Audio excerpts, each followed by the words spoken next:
How are you, Ryan? How's everything on your end? How's your partial break? Like your break is like a partial break.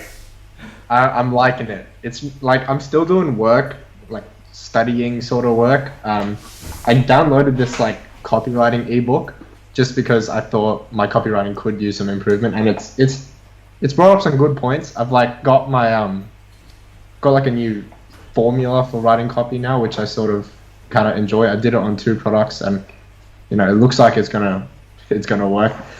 But yeah, it's good. It's weird spending days not looking at ads, and it's weird spending days not calculating profits or anything. So it's just it's kind of nice. I'm enjoying it. The mindset, it does help me as well. It's like nothing's changed about my schedule.